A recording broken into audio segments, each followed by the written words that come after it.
Gap వచ్చింది. ఏమైనా అతను కనిపించాడా? హబీబ్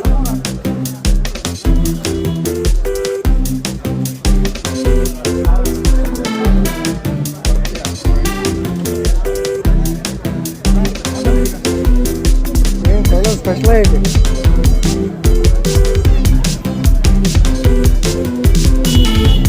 హబీబ్ అయిన అతను ఉన్నాడు. ఎవరు ఏంటి ఒకసారి మాట్లాడమన్నా.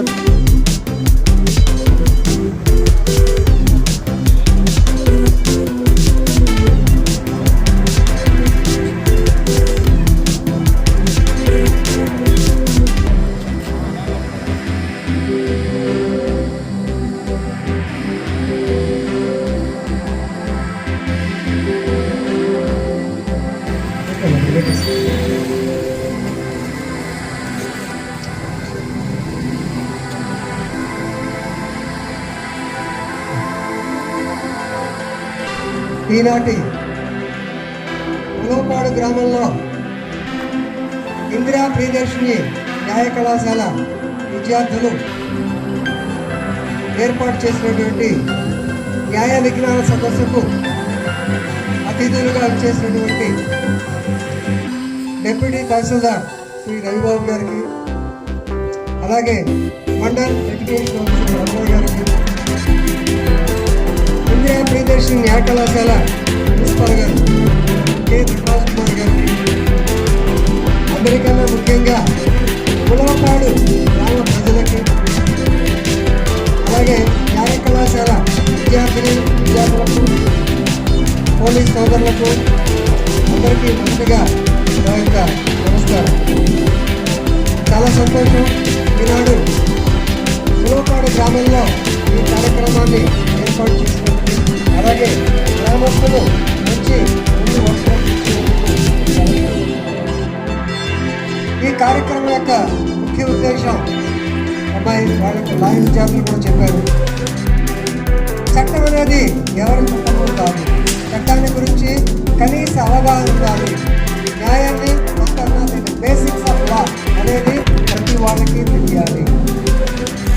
ఉలవపాడు గ్రామం రోడ్డు పక్కన హైవే పక్కన ఉంటే ఇప్పుడు బైపాస్ పెడతారు.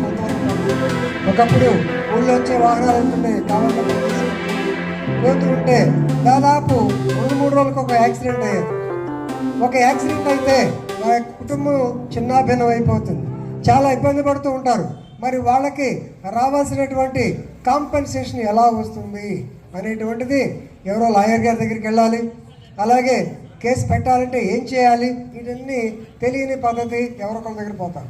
అలాగే మినిమం కాంపెన్సేషన్ ఈ ప్రకారం వస్తుంది, మోటారు వాహనాల చట్టం అనేటి ఉంది అని తెలిస్తే ఖచ్చితంగా మీరు వెంటనే లాయర్ని కన్సల్ట్ చేసి కేసు వేసుకోవచ్చు.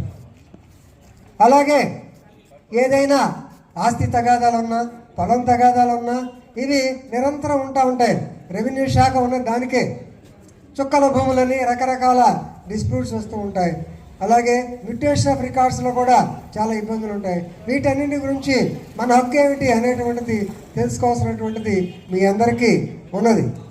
అలాగే విద్యాపరంగా నేషనల్ ఎడ్యుకేషన్ పాలసీ ఏమిటి, కొత్తగా ఎలా వస్తుంది, దీనివల్ల మా ఉపయోగం ఏంటి అనేటువంటిది కూడా అందరికీ తెలుసుకోవాల్సిన అవసరం ఉంది. కాబట్టి వీటన్నిటి గురించి మన న్యాయ కళాశాల విద్యార్థులు మీకు చెప్పడానికి వచ్చారు. అంటే చెప్పినందువల్ల ఈ ఒక్కరోజునే మీరంతా నేర్చుకుంటారని చెప్పి, అలాగే న్యాయ విజ్ఞానం వచ్చేస్తుందని పండితులు అవుతారని కాదు. మినిమం నాలెడ్జ్ లేక బేసిక్ నాలెడ్జ్, అసలు చట్టం అంటే ఏంటి, దాని గురించి మనకి ఎంతవరకు అవగాహన కావాలి. అలాగే ఏదన్నా చిన్న తగాదాలు, ఉలవపాడు పల్లెటూరు కింద లెక్క, చిన్న తగాదా వస్తే ఏదన్నా పోలీస్ స్టేషన్ వెళ్ళినప్పుడు ఎలా రిపోర్ట్ ఇవ్వాలి, ఏది కేసు అవుతుంది, ఏది కేసు కాదు, ఇవన్నీ మన కళాశాల విద్యార్థులతో చెప్తారు. మేమైతే దాని గురించి విద్యార్థుల ద్వారా మీ అందరికీ తెలియాలని వాళ్ళు మాట్లాడే ఉద్దేశంతో ఈ కార్యక్రమం పెట్టాం. కాబట్టి నేను ఎక్కువగా మాట్లాడకుండా విద్యార్థులతోనే మాట్లాడదామని ఉన్నాను. దయచేసి మీ ఆశీస్సులంతా వాళ్ళకి కావాలని కోరుకుంటూ, సో మొదటిగా డి వైష్ణవి లోక్ అదాలత్. డి వైష్ణవి అనే అమ్మాయి లోక్ అదాలత్ గురించి చెప్తుంది. లోక్ అదాలత్ అంటే సహజంగా తగాదా పడినప్పుడు ఏదన్నా రాజీ పడాలి అంటే ఎట్లా, మైక్ ఉందా, రైట్ మాట్లాడండి. కూర్చోండి